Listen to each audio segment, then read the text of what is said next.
Many Indianapolis voters will not only be choosing candidates, they'll also be voting on money requests from Indianapolis Public Schools.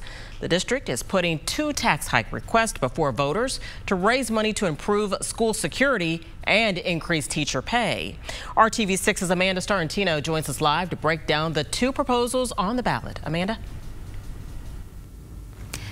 Erica, voters will have 2 questions on their ballot next week regarding IPS and funding for the school district. Now, as you know, IPS encompasses the Center Township area, so voters in that district will have to answer 2 questions regarding an operating referendum and a capital project request.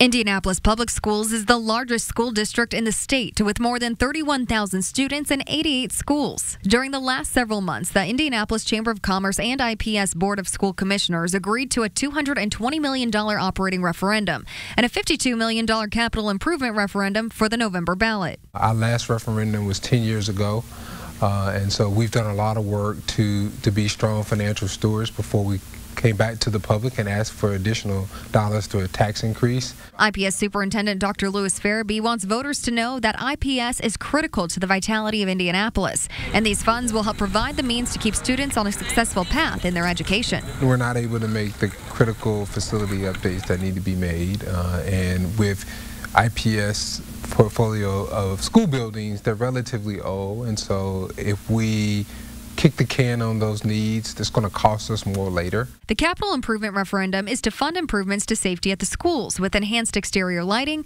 technology upgrades, hardened exteriors, classroom safety upgrades, and an upgraded emergency communication system. The $220 million operating referendum is to support competitive teacher compensation. There's a teacher shortage here in the state of Indiana and actually across the nation, and we need to be competitive with our compensation. We've raised salaries over the last couple of years where we've invested about $10 million in compensation and benefits for our employees. We want to continue to do that. We need to continue to do that. And this operating referendum would allow us to do so. Also under operating, this is to close funding gaps and provide services to students with special needs.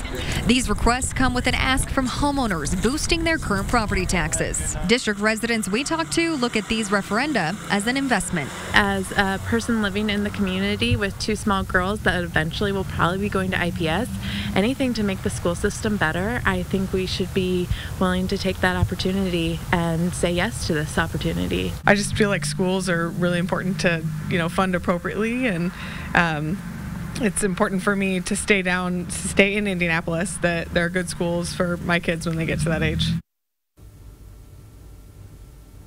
So you just heard from the voters and what they think, but let's talk about what this means for you if both of these referendums pass. So assuming these both pass next week, if your home is valued at this price, your property taxes could increase more than $110. Now, a home valued at this price, your property taxes could increase by at least $186.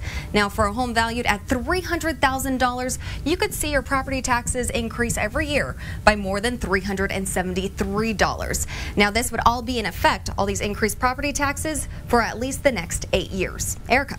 Amanda, so what happens if these don't pass? Yeah, Erica, so what's next regarding these referendums? Now, one could pass, the other could not, or if that happens, this amount, and this amount could all decrease. If they both fail, IPS could come back and request for more money. Erica, back to you. All right. Thank you, Amanda.